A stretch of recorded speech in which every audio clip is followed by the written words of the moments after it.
भूमाफियाओं की कारस्तानी से कोडरमा के झुमरीतलिया नगर परिषद क्षेत्र स्थित खरेडवा में बसे दर्जनों परिवारों के सामने उसकी जमीन और मकान पर कब्जे का खतरा मंडराने लगा है। हालांकि मामला संज्ञान में आने के बाद उपायुक्त ने जांच के आदेश दे दिए हैं। जमीन किसी और की, खतियान किसी और का और इस जमीन की खरीद बिक्री करने वाला कोई और। कुछ ऐसा ही माजरा इन दिनों कोडरमा के झुमरीतलिया स्थित खरेडवा में देखने को मिल रहा है। भू माफियाओं की करतूत से अब खरेडवा के लोग परेशान हैं और उन्हें अब यह डर सताने लगा है कि न जाने कोई कब उनकी जमीन पर आ धमके और उन्हें यहाँ से बेदखल कर दे। अरे वो भाग्य के भी यहाँ रेल नहीं बना हुआ तना सम यहाँ है कम से कम 10 को हमने है 3 गो यहाँ है, एगो घाटवार 2 गो बाबा यहाँ से फिर रहा है। तो पहले हमको ससुर है जानना, सास ससुर है तो हम आगू बढ़ रहा है। तो आज से कम लगो 20 की 25 थी होते ना रे बढ़िया हो तो कल वजह ना हो तहने है कि बस। अब कौन लोग आपको परेशान कर रहा है? कौन परेशान के लिए हम अकला करना वाला हमने के दखल नहीं दे रहा चुप ले रहा ऐलर से काका बोली हमको जमीन है अपना मंगर गोपुर। अच्छा तो हिसाब द्वारा थी बोलिए मंगर गोप तोरे हमार कुर्सी है का हमार मालिका के ना हो चंदर गुफा मंगर गुफा लालू गुफा सोमर गुफा और तोर कहाँ पहले है तू तो कहाँ से कह के बारे बारे भाई गलत है। झुमरीतलिया नगर परिषद क्षेत्र के वार्ड संख्या 2 का खरेडवा जंगली क्षेत्र से घिरा है और यहाँ पेड़ की छांव में बैठे ग्रामीण कई दशकों से यहीं पर रहते आ रहे हैं और यहाँ का खतियान भी इनके पूर्वजों के नाम से दर्ज है।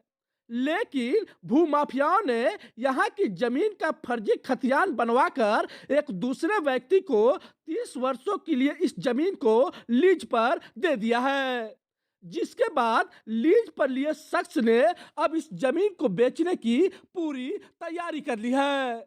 हालांकि इसकी भनक जैसे ही खरेडवा के लोगों को मिली, यहाँ के पुश्तौनी लोगों ने एक बैठक कर तत्काल अधिकारियों को आवेदन देकर भू माफियाओं की कारस्तानी पर फिलहाल रोक लगाने की मांग की है। लेकिन खतरा अभी भी मंडरा रहा है और खरेडवा के लोग भू माफियाओं की काली करतूत से परेशान हैं। कि जमीन राजेंद्र यादव हवा फौजरी का पेपर बना के दिया किसी जयप्रकाश यादव के नाम से बेच दिया। ठीक है, उसके बाद हमको बोला चजा लगते हैं बड़ा टोला रखने वाले हैं कि हमको मतलब कैसे कैसे खोज खाज के खबर दी है हमको कि ऐसे जैसे बात है। तो फिर ही जाके ठीक है हम लोग जाके अभी आवेदन दिए एसपी जगह अंचल जगह ब्लॉक में भी दिए, उसके बाद भी दिए। अब आगे कार्रवाई बढ़ रहा है इसका। जो राजेंद्र यादव है, जयप्रकाश यादव है, वो लोग को आप जानते हैं? जी नहीं, तब यही जानते तो कहाँ क्या राजेंद्र यादव को जानबो करते कुछ तो कैसे यहाँ का कागज बनवा लिया वो लोग? पता नहीं सर, कैसे फर्जरी बनाया उसको हमको पता नहीं है। बोला मेरा जमीन बंसावली है। नहीं, हम लोग को पता चला, हम लोग डीसी कार्यालय में गए, वहाँ पे आवेदन दिए। आवेदन देने के बाद जो आगे कार्रवाई हो रहा है अंचल से कार्रवाई की मांग की है। ठीक है, उसके बाद जैसे कहना है कि भूमि माफिया लोग जो भी किया काम किया है, हम इसको चाहते हैं कि इसका रद्द किया जाए पावर ऑफ अटर्नी को। और हम लोग को तो खानदानी बसे हुए हैं यहाँ, तो जो हम लोग का हक है वो हम लोग को मिले। जो लोग गलत कर रहे हैं, जो भूमाफिया को सबसे पहले ये करना है कि उन लोग को जेल भेज दिया जाए। ठीक है, जिस शख्स ने खरेडवा के जमीन का फर्जी खतियान बनवाया और लीज पर दी, वही शख्स अब लीज पर दिए गए जमीन की खरीद बिक्री करने में जुटा हुआ है।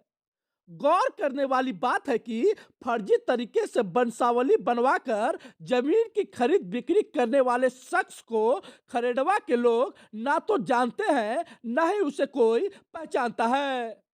बहरहाल इस मामले की शिकायत मिलने के बाद कोडरमा उपायुक्त ने जांच के आदेश दे दिए हैं।